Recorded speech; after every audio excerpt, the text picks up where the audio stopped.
Binance versus FTX. CZ versus Sam Bankman-Fried. Next. That article and a crazy article on $3.36 billion seized by the government, by the Treasury. Next on OG Crypto and NFTs. Welcome, everybody. My name is Troy, and every day we go over the latest news in digital assets and NFTs. But today it's going to be dominated by Binance and FTX. But before we jump into that mess that's out there right now, hit that subscribe button. We're going to grow this channel.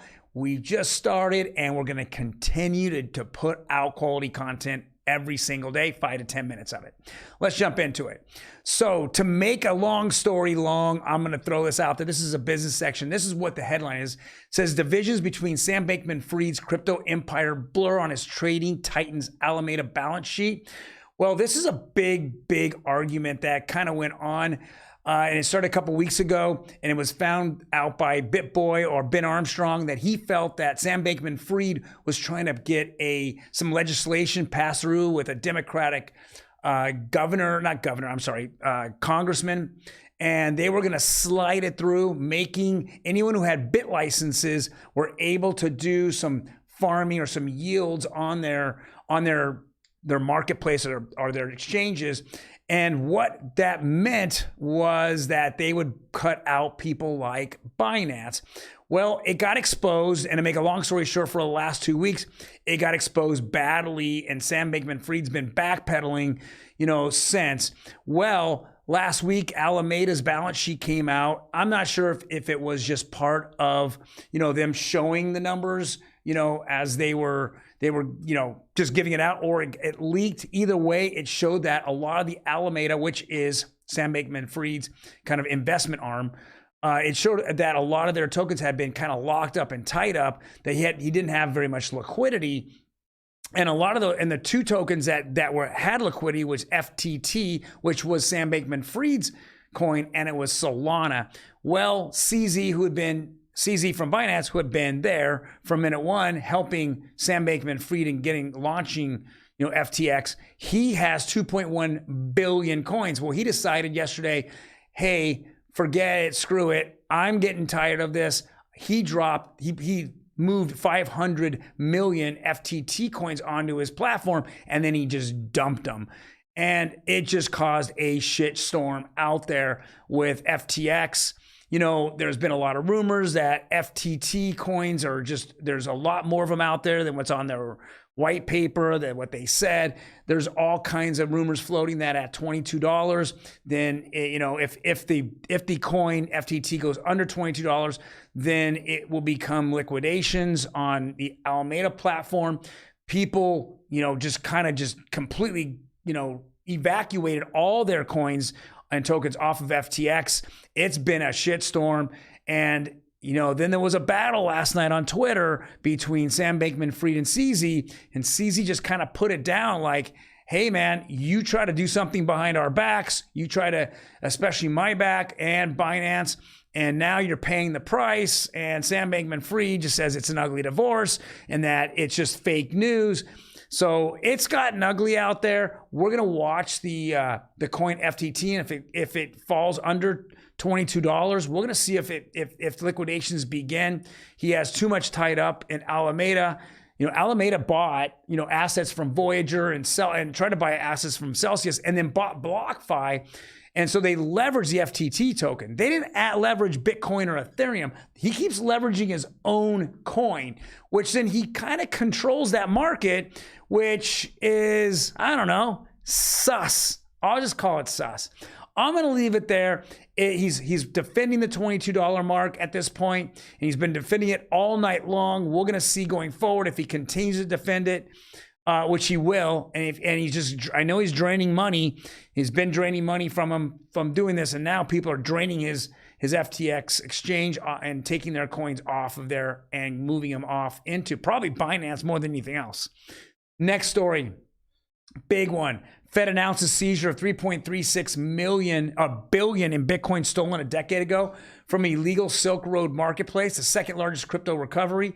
Guys, this is kind of crazy. The federal, the two countries that I think own the most Bitcoin is China and the U.S. And the U.S. just keeps seizing, just billions of dollars of Bitcoin. Who knows what they're going to do with this? I mean, it's crazy. If they ever decide to dump it, holy shit, what's going to happen here? This is nuts. And this is the outreach here that the Treasury Department has all over the world. So as much as we want to think that, here's Bitcoin is decentralized, it really is just being grabbed, from people, from wallets as well as exchanges with ease. So as much as you think that, hey, crypto is just kind of sitting out there and the government doesn't have their long arm of the law, they absolutely do. And they're going in and they're just taking it all day from people. All right, let's go to OpenSea. Big controversy here. A lot of royalty from founders and artists are pissed that they can't collect royalties from their secondary sales. And so OpenSea and a lot of these marketplaces just don't want it to happen. There's too much money that's been floating, especially if there's rug pulls, and it doesn't make any sense. So it says OpenSea launches first royalty enforcement tool amid NFT marketplace drama. So this is all over Twitter as well. I actually think that, if the community believes in it and they vote on it, but if it's in the white paper and it's forced upon them, it's a whole different thing. And most communities are, full of people that are really good. They want to keep their NFT collections up in value. It's just that who's actually making the money to do that? Well, every time something's sold, it turns out that the artists and the founders are making just a ton of money on it going back and forth, them selling through their collection. All right, last article. Solana and Render are having their conference in Lisbon this week. I'm absolutely not a Solana fan whatsoever. There's so much negativity that's happened that they like to cover up. They're the biggest cover-ups of all time.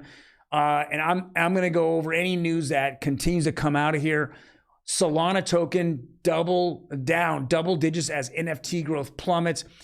Just like with anything, all the bees went from Ethereum over to Solana, and everyone said, oh, it's a Solana NFT, summer. And where'd they go? Now they're at Cardano, and they're all buzzing around Cardano. I think that Solana has very little utility. It goes down all the time. It's all VC ran, pump and dump garbage. And when I look back at Alameda and they're holding $300 billion or $290 million of Solana, who only makes money on the pump and dumps? It's the VCs. They create all this FOMO and hype around their coin, and they get influencers and pay influencers, and they get everyone excited. People buy into it. Guess what happened? Right before this conference happened, Solana was at 31, 32. They talked about some kind of Google forming together. Really was Google was doing validators, but it was spun a little bit different, that they were going to connect together and partner with Google. The token shoots up, closes in close to $40, so it goes up significantly. And just like on time, here comes Solana down the next day, all the way down $31. Now, I get it that there's some kind of Sam Bankman-Fried FTX issues here, but I also think that people and retail are tired of Solana, and they're just tired of all the BS that's going on here, and tired of influencers keep telling you how great it is, when it really is not that good whatsoever. Well, guys, thank you very much for joining us today. I know that there's going to be a lot more NFT news tomorrow. We're going to see what happens with Sam Bankman-Fried and CZ. That's an ongoing dispute. These are two kings of crypto where no governments are in control of them, and they're going to fight this out and see who lasts longer and who's going to come out on top. Thank you guys for joining us. We will see you tomorrow. Take care.